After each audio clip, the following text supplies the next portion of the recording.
পশ্চিম ত্রিপুরা লোকসভা আসনে বিজেপি দলের মনোনীত প্রার্থী বিপ্লব কুমার দেবের সমর্থনে রবিবার বিকেলে নলছর দশমিক ঘাটে এক বিশাল যোগদান সভার আয়োজন করা হয়েছিল। এই যোগদান সভায় প্রার্থী বিপ্লব কুমার দেব ছাড়াও নলছর বিধানসভার বিধায়ক কিশোর বর্মন, মাইনরিটি মোর্চার রাজ্য সভাপতি এবং প্রাক্তন মন্ত্রী বিল্লাল মিয়া এবং সিপাহী জেলার জেলা সভাধিপতি সুপ্রিয়া দাস দত্ত সহ অন্যান্যরা উপস্থিত ছিলেন। এদিনের সভায় নলছর বিধানসভার বিভিন্ন বুথ থেকে 970 পরিবারের 3177 জন ভোটার বিরোধী শিবির ত্যাগ করে যোগদান করেন ভারতীয় জনতা পার্টিতে। নবাগতদের গেরুয়া পতাকা দিয়ে স্বাগত জানান নেতৃত্বরা। সভায় বক্তব্য রাখতে গিয়ে সিপিএম ও কংগ্রেস দলের মিতালি নিয়ে তীব্র কটাক্ষ করেন প্রার্থী বিপ্লব কুমার দেব। তিনি বলেন, কমিউনিস্ট এসেছে বর্মনদের কারণে।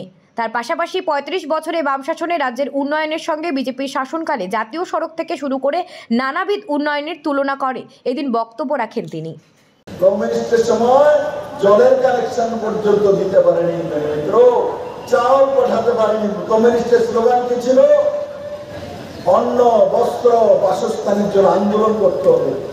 আপনারা শুধু অন্ন, বস্ত্র, বাসস্থানের জন্য আন্দোলন করেছেন, কিন্তু নরেন্দ্র মোদী ভারতীয় জনতা পার্টি সরকার থাকার সময় অন্যের জন্য ত্রিপুরাবাসীকে আন্দোলন করতে হয় না, বস্ত্রের জন্য আন্দোলন করতে হয় না, প্রধানমন্ত্রী আবাস যোজনা ঘরের জন্য আন্দোলন করতে হয় না, জলের কানেকশনের জন্য আন্দোলন করতে হয় না।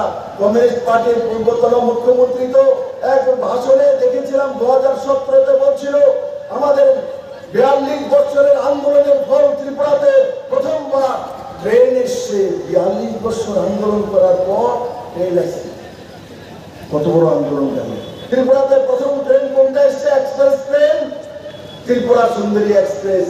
উনি বলেন ওনার 42 বছর শাসনের পরে 42 বছরের আন্দোলনের ফল যে ট্রেন এসছে ত্রিপুরা সুন্দরী এক্সপ্রেস। আরে মানিক বাবু, ত্রিপুরা সুন্দরী এক্সপ্রেস ট্রেনের নাম বিপ্লব দেব দিয়েছে, আপনি জানেন।